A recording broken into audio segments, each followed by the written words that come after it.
Hello, good day and welcome. My name is Mr. JB and today I'm going to show you how to make a hole in your object in Bambu Studios.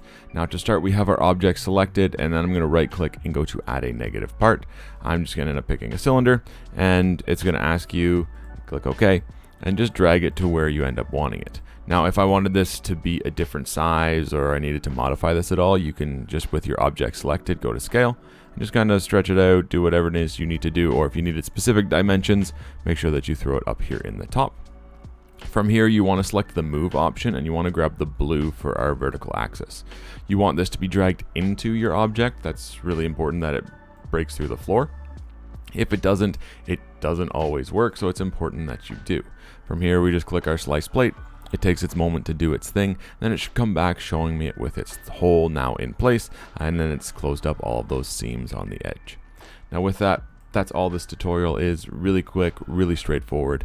As always, thank you so much for watching. I hope you enjoyed and I hope you learned something. Have a wonderful day, take care, and be safe.